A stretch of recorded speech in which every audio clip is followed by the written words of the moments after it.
nagising ka na lang isang araw tapos napaharap ka bigla sa salamin at napansin mo lumulobo na ang muka at tiyan mo. As in talagang nagiging bilbili na. Tapos sabayan pa ng mga taong palaging nakakakita sa'yo at sasabihin, "Uy, tumataba ka. Ang taba mo ngayon. Parang tumataba ka ng bongga." Ganon. Bigla-bigla, gusto mo na lang talaga mag 10K step ulit. Yung jogging malala para pumayat ulit. Okay na sana decidido na ulit. Mali nga lang ng location ng pinag-walking yan dahil may Tanglawan Festival pala ngayon dito sa San Jose del Monte, Bulacan, dito sa River Park, Esplanade. Sino ba naman ang hindi matutukso? Halos lahat ng makikita kakagutom mo talaga. May mga pares overload, mamihan, shawarma, milk teahan, silugan, takoyaki, Japanese food, Korean food, milkshake at kung ano-ano pa talagang masarap, lalo na ang barbecue na to. Grabe, ang sarap tignan. Look, tignan nyo.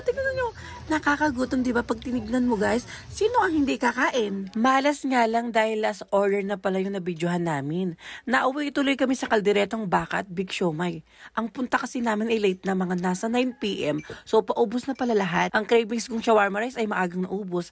Kaya dapat ay maaga pala pumupunta dito. Hindi para mag-walking kundi para mag-food trip. Hindi kami satisfied sa kinain kaya nagpunta na lang kami sa Sabano Park para mag-buldak naman.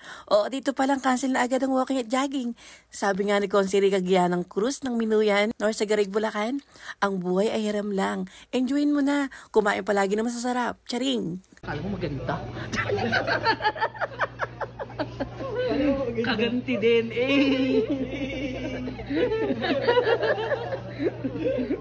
Bakit nakasapatos kayo?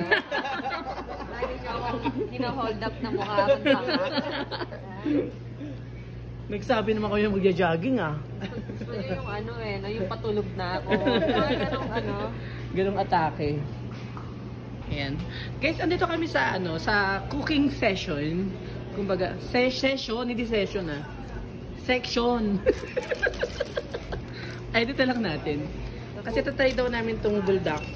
Para mag-try. Hindi mo na try. Ate want to try this buldak. And, guys, di ba? Ang buhay may lang. Sabi nga ni Conde ka. Ano ba ito? Boiled ba daw? Boiled. Wait. Kasi Habang kinakain na namin yung niluto namin buldak, nag-uusap-usap na kami kung saan ang susunod na ganap pag uwi ng isa naming friend na nasa China ngayon. Shoutout Consi Julie, miss ka na namin. Hirap niyang maging kaibigan. Magagastos. Yun yung kimbap. Yeah, kimbap. That's my favorite pala. Kimbap pala yung kala ko nung siopaw. Charing.